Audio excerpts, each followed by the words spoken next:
I want to tell you what we've been cooking up this past year with the Hateful Eight.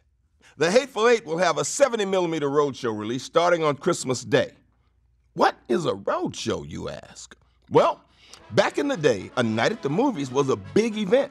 People even got dressed up. They call this a roadshow. It was a limited theatrical engagement with reserved seating, a musical overture, an intermission, and they also gave you a program. A few classics released this way were Gone with the Wind, El Cid, and Ben-Hur, each presented in this grand fashion. We are doing that on Christmas Day in glorious 70mm. That's pretty cool, huh? The road shows started in the late 50s and then committed to them really big time in the 60s. Some of them were like musicals, some of them were historical epics, other ones were like Ice Station Zebra, Battle of the Bulge, Sand Pebbles. Normally, there would be about 10 extra minutes added to the movie that you'd only get to see in the roadshow version. It's really the way to go. You know, I remember going to the Cinerama Dome and watching Lawrence of Arabia and having the intermission. You got up and had a moment to talk about what you had just seen. And the whole thing was an event. I think he is reminding people that the cinema is a place to be revered. If I'm going to shoot in 65mm and release in 70, I'm not going to get 3,000 theaters to convert to 70, even if they wanted to, which they don't.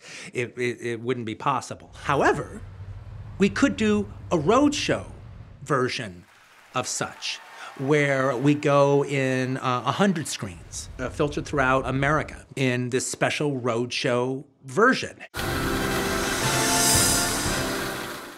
Well, here's what makes 70mm so glorious. The movie is shot in 65mm, then projected in 70mm, with an image twice the size of what you're used to, which will make your enhanced viewing even doper. When you see the grain of 70, you see the color of 70, like the wide shot inside the barn and the close-ups of the faces. It's beautiful. We all knew we're going to tackle this. The format of 70mm lends itself to this Western landscape, the size of the frame, the width of the frame. It did take a minute to get a little bit used to the width of what this could see. But within that, it's just special. You can see a lot more than you're used to. It's also very powerful to see something that big and how much detail you get. You just wouldn't think you'd be able to be in something like that again. By shooting it in 65mm, I'm guaranteeing to some degree or another, there will be 70mm film prints out there in the world screening for people who care. 24 frames a second flickering through the projector, creating the illusion of movement. Quentin and his esteemed director of photography, Bob Richardson, were determined to have The Hateful Eight be the 11th feature shot in Ultra Panavision. Ultra Panavision is the widest format there is. When film students come to Panavision and we lead them into the theater, and we're lucky enough to have a film print of the chariot race from Ben-Hur, which is 276:1, it is Ultra Panavision 70, these kids go nuts. They jump up and down. And I noticed another kid going nuts when we showed it, a guy named Quentin Tarantino. We brought him into the theater and showed it to him. And I realized I had actually never seen Ben-Hur in its original 276 format. And it was truly, truly amazing. He said, that's it. You guys have to make this work.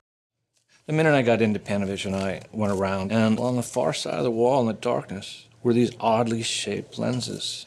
And I walked up. What are these? Those are the Ultra Panavisions. These lenses hadn't been used since the movie Khartoum with Charlton Heston and Laurence Olivier. So Bob is asking about them, and they're telling him, and he's thinking, whoa, this could exactly be what Quentin would like. Quentin would love these. And so he was like, are they any good? Do they work? And they go, yeah, we think so. So immediately, Bob said, then I want these. And I took those lenses when we flew to our locations in Telluride.